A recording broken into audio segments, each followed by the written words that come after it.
محمد هاني وطرده من المباراه ورايك فيه ايه؟ لا طبعا انا مش مع الطرد خالص، يعني ما اعتقدش اصلا ان يعني انا اول مره اشوف كابتن معروف يجري ورا اللاعب. ما يعني شفتهاش خالص. يعني اول يعني مره اللعيبه هي اللي بتجري وراه. يعني على طول. آه. يعني ملهاش لازمه، ملهاش داعي خالص. خدته العزه بالاسم، مفيش كلام، مفيش كلام. يعني واحد بيجري. مش كلام قوي ده يا كابتن؟ قوي جدا، ما انا عارف ان هو قوي، بس هو دي الحقيقه.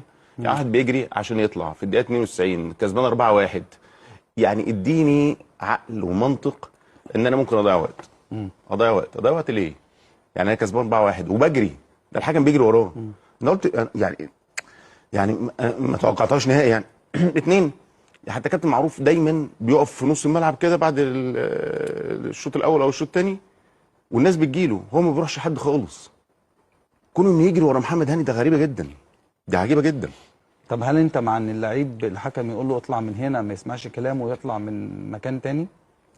يعني بص، أصل انت لو خدتها بالشكل اللي انت بتتكلم عليه ده، فكره اللائحه بتبقى ايه؟ رايحه للهدف. احنا ما نبقاش حافظين وخلاص، يعني لازم نبقى فاهمين كمان. يعني الاتحاد ده لما قال لك اطلع من اقرب نقطه، ده عشان ايه؟ ما تضيعش وقت. ما تضيعش وقت. حلو قوي. طب انا راجل بطلع بقلع الشاره، بديها لواحد ورايح جري. يعني انا رايح جري، يعني فكره تضييع الوقت مش موجوده. سيبك من النتيجه وسيبك من التايم اللي هو موجود. انا بتكلم عند الفكره، عند هاني نفسه. عند هاني نفسه. لكن طبعا انا زي ما بقول لك خدته العزه بالاسم. يعني كابتن محمد معروف نفسه ايوه. في موسم 23-24 كان الزمالك بيلعب البنك الاهلي. تمام. وبعدين البنك الاهلي اتقدم بهدف. وطرد محمد عواد في طرد مش مستحق. شوف انا بقول لك اهو مش مستحق.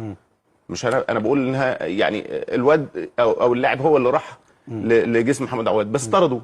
وبعدين بعد دقيقتين جه الجون الكره ديت، وبعد دقيقتين الشوط خلص. تمام.